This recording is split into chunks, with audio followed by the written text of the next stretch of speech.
After the Royals salvage the series in Boston, everybody knows it's time to get hot with their next stretch of games. We'll dive into those next on Locked On Royals.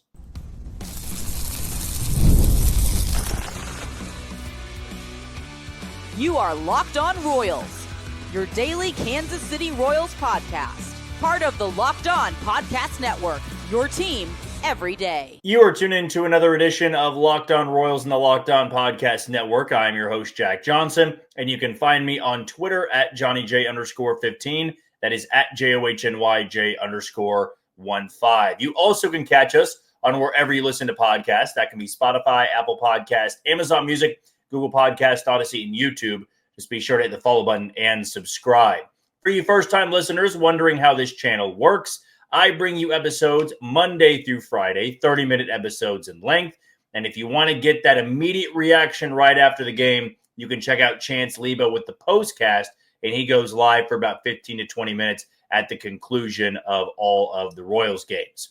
You can always leave questions and comments below on this YouTube channel. You can reach out to me directly. And before we get started, I want to tell you that today's show is brought to you by Monarch Money. Take control of your finances with Monarch Money and use code LOCKEDONMLB at monarchmoney.com for 50% off on your first year. It was overall a disappointing series in Boston. I'm not going to take tonight's win and say that it was a success to get out of Fenway Park with just one win because they didn't play good. They didn't play well at all on Monday night. They didn't play well enough on Tuesday night. And tonight they did respond well, and they found a way to respond early after falling behind 2-0. Because I was being quite honest with you, when Romy Gonzalez put one off the monster to make it 2-0 in the first inning, I wasn't sitting there saying, well, this is going to be a game that they come back and score 7 runs and outscore Boston 7-1 the rest of the way. Just how the series had gone, it felt like maybe Michael Wacha was due for a bad outing, and I was wrong on that, and he was steady as they come, and that continues to be the theme for him. We'll dive into that a little bit more in the second segment. Bullpen was good enough, and offense was the one that drove the bus tonight. And so to get out of Fenway Park, to get out of Boston with one win, it is important with the stretch of games that are coming up. Now, it's not games against the Rockies and the White Sox and the Nationals and every bottom-feeding team in baseball. There will be some tough competition that they see.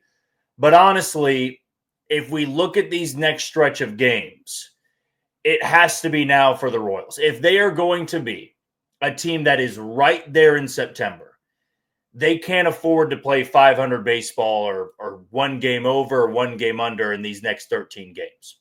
So for those wondering what they have on deck, they have the Minnesota Twins at Target Field coming up this weekend.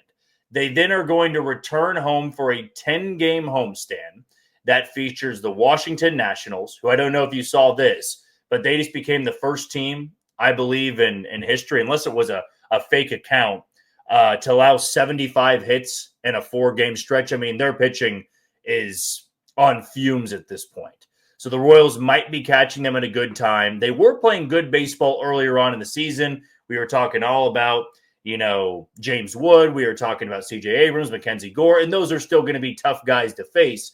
But the Nationals are nearly 30 games under 500 and not playing very inspired baseball. James Wood, also their best player, has been in a pretty long slump over the last handful of weeks. But you get the Nationals, then you turn around and face the White Sox. I will say the White Sox offense has been much better, and they have been one of the hottest offensive teams coming out of the All-Star break. They're still a team that's 30 games under 500 and don't really have any reliable starters in that rotation. Yeah, they got Aaron Savale throwing pretty well, who we talked about around the trade deadline. Shane Smith was very impressive when the Royals first saw him way back earlier in the season in Kansas City. But they've got some guys that just are not mainstays in the rotation. Then after that, you get the Rangers for 4. And we know the Rangers right now are better than the Royals. They are playing very good baseball. It's also a team that they're chasing. So it's coming at a good time to be facing the Rangers at this point. And who knows? Maybe they're playing really good baseball going into that Rangers series. And the Rangers honestly have a pretty tough schedule going into Kansas City. They got to face, I want to say Philadelphia. They get Arizona, and then one other team that I'm blanking on. But that could be a favorable matchup for the Royals, considering they swept them when they last saw them in Arlington. It doesn't mean it's the same Rangers team they'll be facing. They're definitely a Rangers team that's playing better offensively than they were back then. But we'll see what the Royals do in the first 9 games of this 13-game stretch. But it really does have to be now. And I'm not one to say that series and games in August is going to dictate the rest of your season. There's always a chance they play their best baseball in September. But to get to September and rely on some miraculous stretch is not really a winning formula, if you will. They have to be playing some incredible baseball going into September. They can't be hovering around 500 by September 1st, because at that point, they'll be 5-6 games back of a wild card spot. You're not only asking to play phenomenal baseball the rest of the way, you're asking everybody else to play terrible baseball for the final month of the season. So in these 13 games, man, if you found a way to go 10-3, I saw a lot of people responding with that specific outcome for the 13 games. You go 10-3 and you're 6 games over 5, or yeah, what would that be? 6 games over 500? Yeah, 6 over going into a home series or a road series, against Detroit. So it goes road series in Detroit, then a road series in Chicago, and then back home for Detroit right after this 13-game stretch. I also went a little bit deeper into that. After they face Minnesota this coming weekend, I believe it's 19 of 25 games they will be playing at Kauffman Stadium. So a 25-game stretch after Minnesota, 19 of them are going to be in Kansas City. So that's another part to look at this stretch and say, you got to play incredible baseball. You have to have that 17-4 stretch. You got to have that 15 of 20 stretch. We've been saying it over and over and over again. And now is the time, in my opinion. Maybe you have pinpointed a different point on their schedule. Maybe you are checked out with this team. Hey, they're 57-58. They just don't have it in them. I'm not going to fight you on that, because the odds are going to tell you this team's not making the postseason. But if you want to spin it and say, here's how they can put themselves in a position, this has to be the stretch of games that you play outside your mind. You need to go on a 6-game winning streak somewhere in here. You got to have that 5-6 games over 500 cushion where you're not scrambling just to keep your head afloat. And these matchups are favorable. Now, Detroit, they didn't play well against Minnesota. And this Twins offense almost came to life a little bit. I will say that sometimes right out of the trade deadline, and this is their second series after the trade deadline. This will be their first series in Minnesota since they sold off all the pieces. But sometimes you play that inspired baseball immediately, and then you kind of fall back down to earth. And this feels like a series they could fall back down to earth, because the Royals get to throw Seth Lugo, they get to throw Noah Cameron, and they're going to throw Ryan Bergert on Sunday. Now it's going to be Joe Ryan throwing on Friday, a guy the Royals have never beaten, has always dominated. It'll be Bailey Ober on Saturday, who the Royals thrash every time they face him, and they've not listed a starter for Sunday's game. That Minnesota series can set the tone, though.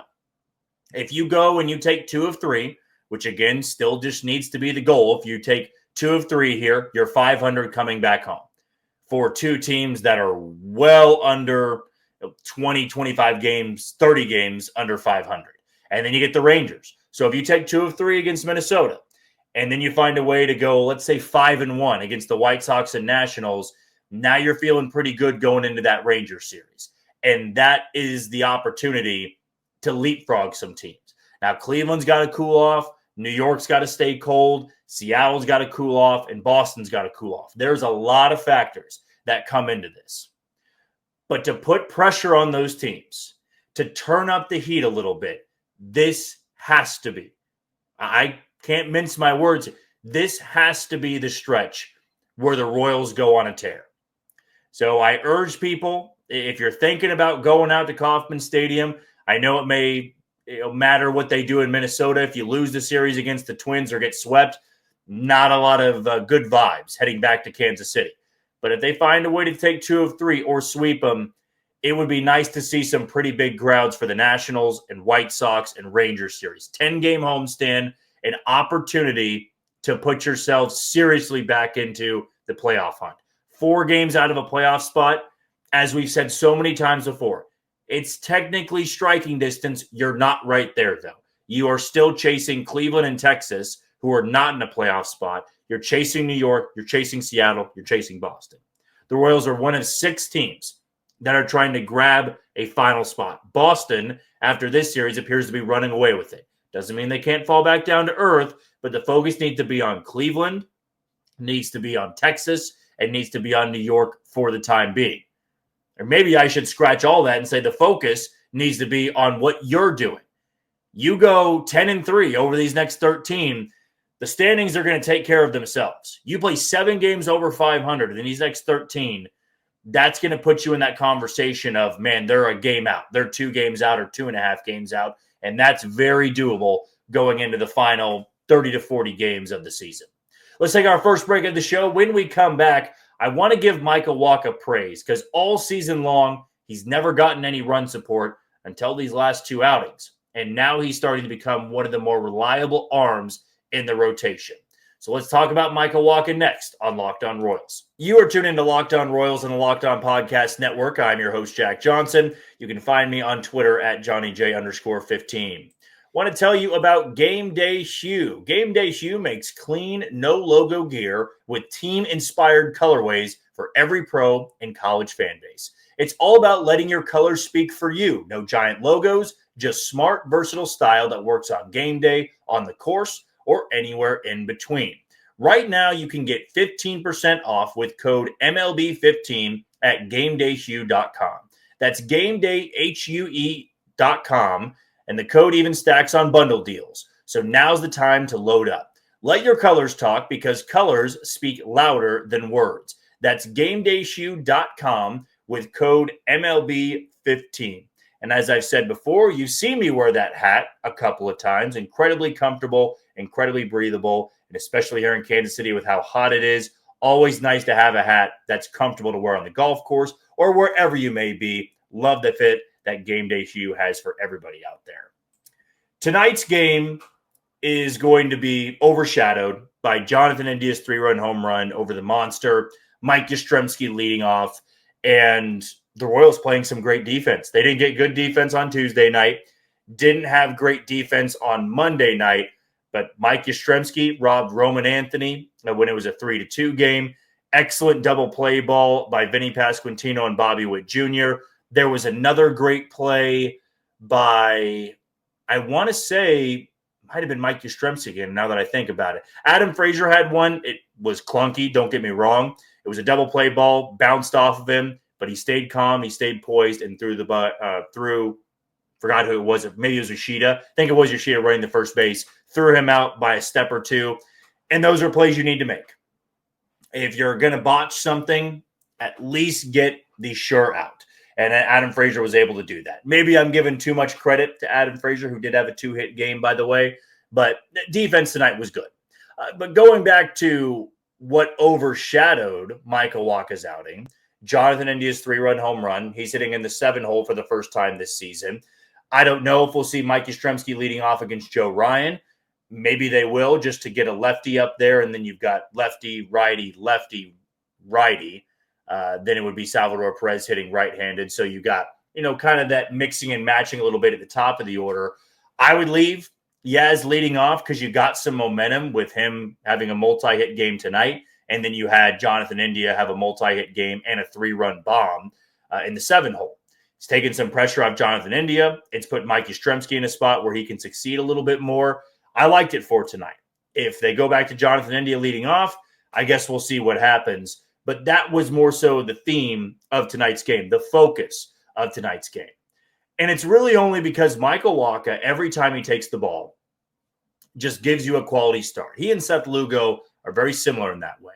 And it's why he earned the contract extension in the offseason. There are going to be people that scoff at giving a 33-year-old a 3-year deal with a 4th-year option. There's always going to be people that don't believe in that because once you get to your mid-30s, you're going to see some regression. And I don't know what Michael Wacha is going to look like in 2027 and 2028. I really don't. I'm hoping that he's still somewhat of a contributor, but you gave him this deal so that for the next 2 years, he can still be the Michael Wacha that's worth that money. And really, there was a point in his career, and you just go back to when he was in Boston and Tampa Bay, and shockingly, he didn't perform well in Tampa Bay. When he was with the Mets, the numbers weren't there. And then he started to get a lot better when he got to, I want to say it was actually Boston when he started to pitch a little bit better. I could be wrong on that. I know in San Diego he pitched well. Last year he pitched well, and this year he's pitching well. And Michael Wacha has never pointed the finger when he wasn't getting any run support. I mean, he was 4-9 going into last Friday's outing in Toronto and had a sub-4 ERA. He was 4-9. Now, he's not as tortured as Paul Skeens, who's going to win the Cy Young Award in the National League, and he's not racking up the wins because the offense doesn't score over there in Pittsburgh. But now that Michael Wacha is getting some run support, nights like tonight are so impressive to me because he gets knocked around a little bit in the first inning. He gives up the single to Alex Bregman. Then with 2 outs, Duran makes it 1st and 3rd. And then you're facing Romy Gonzalez, who's more of a platoon bat, crushes lefties, but he's in the lineup against right-handers tonight. And Michael Wacha just doesn't make a good pitch on a 2-strike count. He bangs it off the green monster in left field, and it's 2-0. Kind of similar to what we saw in his start in Toronto, which was a bomb that Vladdy Jr. had in the first inning. And then there was a hit right after that. And then he retired 22 of the next 24, I believe.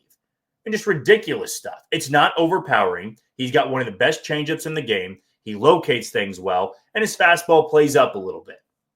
But to pitch like this at this point in your career, I find it so impressive. What he and Seth Lugo are doing is truly extraordinary. That Seth Lugo relies on 10 pitches. Michael Wacha has had this resurgence late in his career with just an 80-grade changeup, basically. And he can go against lineups like this where you go, well, this stuff's not dominant, but teams just don't square him up. It's been a long, long time since I watched Michael Wacha pitch, and he looked completely out of control. And I'm not so much meaning command. I mean, he just wasn't in control of the game.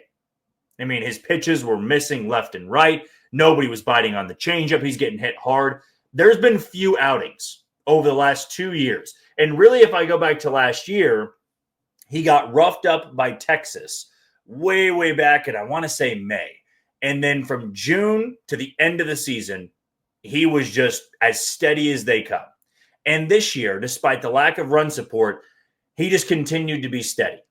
And I expect him to be steady the rest of the way. That is an arm that you can count on every 5th day.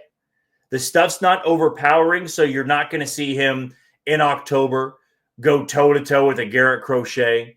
That's what Cole Reagans was for when he was healthy. I would even say Seth Lugo's not really going to do that. I'm not just trying to go off of last year, but when I talk about an ace that goes out there and you're throwing upper 90s and you're striking out 8 to 10 guys in a playoff start, like those guys can go toe for or pound for pound. They're going toe-to-toe, and they're just putting on an absolute show. We saw it last year in the wild card series, Cole Reagans versus Corbin Burns. The Royals don't really have that in their rotation, but they have a lot of consistency, and that's what's made them so good and so impressive. I look at Texas, Nathan Eovaldi, what he's doing, a 1.38 ERA in over 110 innings. He's running it up there at the upper 90s. Devastating stuff. Where Wacha and Lugo have really good numbers, and sometimes you look at the stuff they're throwing and you go, how are they getting through 6 innings? How are they getting through 8 innings like Wacha did against Toronto last Friday? How is Lugo shoving against some of the better lineups out there? That's what makes it so special, is these guys at their age are able to pitch like this, rack up the quality starts, salvage a series, take a series, finish off a sweep. And if the postseason ended today, and I know we've been talking about the hypotheticals and how they need to get really hot, I would probably want to go Lugo game 1 and then Wacha game 2. And if there was a game 3, turn it over to Noah Cameron. and see if you can get it done. But those guys have absolutely earned their place. I'm not going to say in Kansas City history. I'm not going to go as far to say that. Whenever their time comes to an end in Kansas City, I'm not sure we would have fully appreciated just how consistent they've been. Like, we'll look back years from now and just kind of be impressed by what Seth Lugo and Michael Wacha have done, the number of quality starts, the overall ERA, the inning workload, and what they were doing at a certain age. I just continue, I should say, to be in awe of what Michael Wacha does. Not so much of the overall dominant stuff, but how every fifth day you just know what you're going to get from him. And that's why the Royals love him so much, and they love Seth Lugo so much, and why, surprise, surprise, they both got contract extensions to stay in Kansas City. We're going to take our final break of the show. When we come back, this is more so a conversation about last night, but we can tie in tonight as well. Making sense of Matt Quatraro's bullpen decisions. That's coming up on Locked On Royals. You are tuned into Locked On Royals on the Locked On Podcast Network. I'm your host, Jack Johnson. You can catch us on wherever you listen to your podcast. Want to tell you about Monarch Money. And with Monarch Money, ever wish managing your money felt a little easier? With Monarch Money, it can. Whether you're growing your savings or planning a big purchase, Monarch puts you in the driver's seat. It's like having your own personal CFO, giving you full visibility and control over your finances. Monarch Money is more than a budgeting app. It's a complete financial command center. You can track all of your accounts, investments, and spending in one place. So in addition to managing your money, you're also building wealth. Take control of your finances with Monarch Money and use code LOCKEDONMLB at monarchmoney.com for 50% off on your first year. That's monarchmoney.com with code LOCKEDONMLB for half off on your first year. With us doing an episode a little bit later tonight after the game, didn't have the opportunity to discuss what happened on Tuesday night. And a lot of people were up in arms about the decision to pull Ryan Bergert and throw Angel Serpa in the game last night. And I've got my thoughts on it. And I know that for a lot of people, reading the comments, whether it be on YouTube or on Twitter, you've got your thoughts as well. And what I will say to kick things off here is that a manager is, whether they make the right move or not, they are going to be judged on those decisions every single game. Let's take tonight for an example. Michael Wacha was through 6 innings and had under 80 pitches. And the Royals also got 3 runs in the top of the 7th. So they could have sent Michael Wacha back out there with a 4-run cushion, low pitch count, and try to get 3 more outs and save the bullpen. Though it's an off day tomorrow, I was totally fine going Harvey, Ursig, and Estevez. They had not thrown in the series. At least I don't remember them throwing it all on Tuesday night because it was Schreiber, or it was Serpa, then it was Schreiber, and then Daniel Lynch. So this was 3 guys that were completely fresh and available to throw. But if they would have bombed, like if Hunter Harvey would have given up 3 and then Ursig gives up the lead in the 8th, are we talking about Michael Wacha getting pulled too early? So what I'm getting at here is that a manager, no matter who they are, and this happens with, Pat Murphy in Milwaukee, as great as Milwaukee's been, there's still going to be games where the fan base gets upset about pulling a guy too early or leaving him out there too long. And I thought of these 2 comparisons about tonight or last night's game specifically. Or I compared last night's game to a start from another pitcher the week before. And Ryan Bergert was great last night. That's what was so unfortunate about the loss, more so than anything, was that Ryan Bergert was really, really good. Going up against Garrett Crochet in Boston, Hitter's Ballpark, it's a tough place to make your team debut. Just ask Bailey Falter. But Ryan Bergert is pitching so well, and he's 2 outs into the 6th inning. It's a career high for him. He's never thrown 6 innings before. He had never thrown 5 2/3 before. And he's at 85, 86 pitches. I can't quite remember. And he's facing Alex Bregman. And he ends up walking Bregman on a 3-2 pitch. It wasn't a terrible offering. You're probably trying to get him to roll over on something. I doubt you were going to get Bregman frozen on a pitch. He was either going to go down swinging, he was going to get a hit, or he was going to walk. Worst case scenario was he was going to homer and give the Red Sox the lead. But once he walked Bregman, it brought Matt Quatraro out. He goes to Angel Serpa. And what I've always tried to do with certain decisions is, why are they making this move? What numbers are out there that would lead Matt Quatraro to make this move? And I believe there was a little bit of a misconception amongst a lot of baseball fans out there. And really, I didn't think about this in the moment. I thought about it much later. That you're going into an inning, you're already thinking about what happens. Managers are playing out worst-case scenarios. It's why Hunter Harvey and Serpa are warming up. He probably would have gone to Hunter Harvey to face Bregman if Berger had given up a runner or two prior to Bregman getting up there. If he got 2 outs and then he walked Bregman, or Bregman got on, they would want Serpa to face the lefty in Wilyer Abreu. And here were the numbers about that matchup. Angel Serpa has been good against lefties. I understand he's not been great with inherited runners, but for lefties in the bullpen, they had Angel Serpa, Daniel Lynch, who just threw the night before, and Sam Long. So really the options were Angel Serpa and Sam Long. You're going to go to Angel Serpa in that spot. Why? Because Wilyer Abreu is much worse against lefties. And that's not analytical. That's baseball 101. You're playing matchups there. And most managers out there will play the matchups, especially when you have a guy out there who's a rookie, you don't know a ton about, and he's reaching a point in his career he's never really gotten to. Because in playing baseball in the past, managers will always tell you the last thing they want to do for a starter is leave him out there where then he can get the loss, right? If you leave Berger out there, he hangs one to Abreu and he crushes it, because Abreu has 20 home runs on the year. 19 of them are off right-handed pitchers. They also have, or he has an 830 OPS, or did prior to this at bat, an 830 OPS against right-handed pitchers. So a considerable difference there that we're talking about. So Serpa, good against lefties.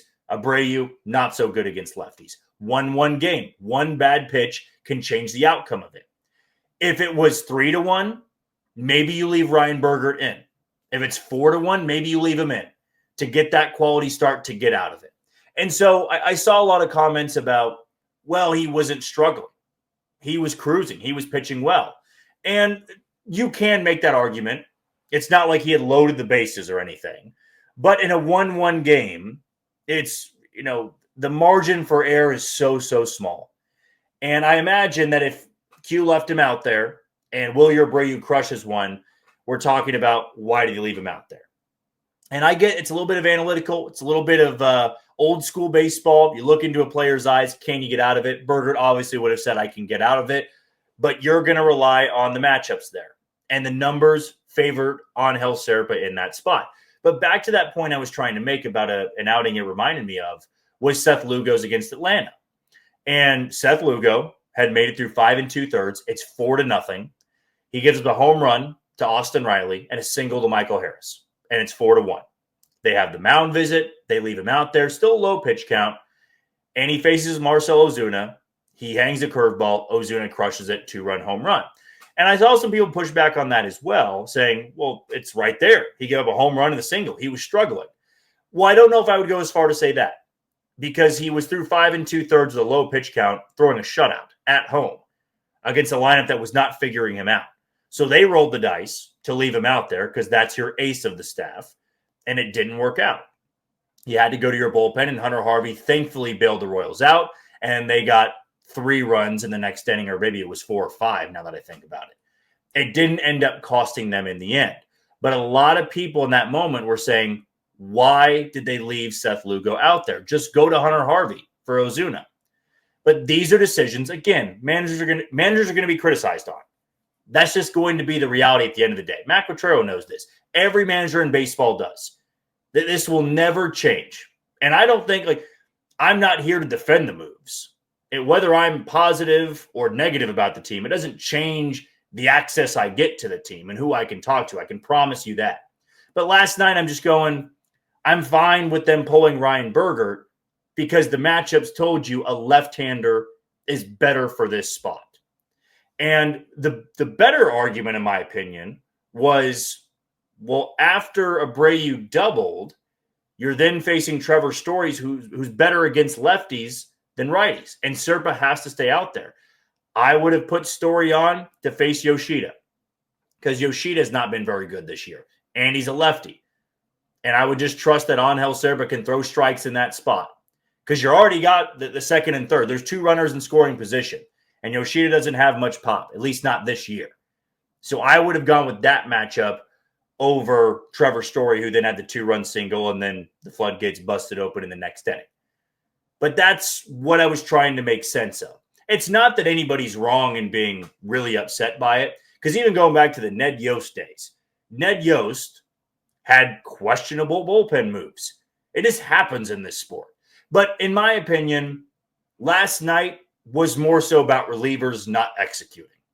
Angel Serpa did get a jam shot on Trevor Story. It's still a hit.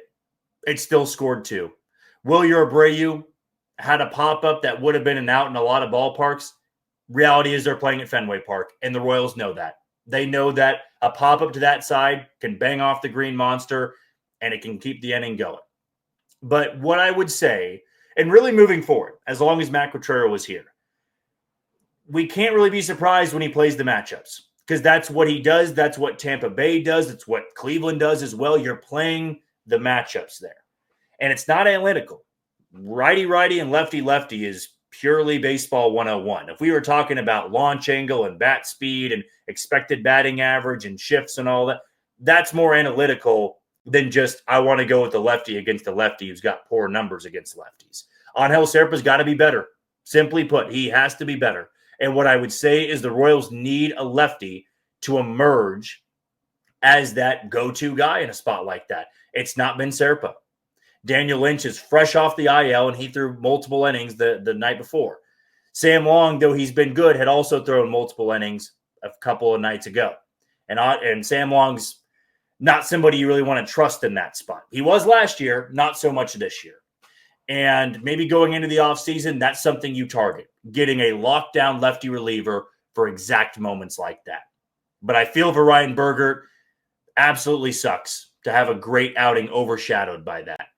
But to me, I really didn't have an issue with it. I understand the outrage and frustration because that's a part of baseball, is that when a move doesn't work out, you get upset by it. But last night, I'd rather put the blame, if I have to do it, I'm putting the blame at the feet of the relievers and not so much of the move. There absolutely will be time and have been times that the blame falls on the feet of Matt Quatraro going to a certain guy and a certain spot. Just didn't see it in last night's game. Well, that's going to do it for another edition of Locked On Royals on the Locked On Podcast Network. I've been your host, Jack Johnson. Thank you for making Locked On Royals one of your listens today. For your second, check out the all-new Locked On MLB Game Night. Every game, every night, all season long. Find MLB Game Night on Locked On MLB on YouTube or wherever you listen to your podcast. Tomorrow, we're going to have a little bit more of a preview into that Minnesota series, and we're going to dive into this lineup. I know we talked about it, but I want to go more to Jonathan India, Mike Yastrzemski, Randall Grichuk, John Ray, Jack Caglione. We'll cover all of that tomorrow, but until then, you take it easy, Kansas City.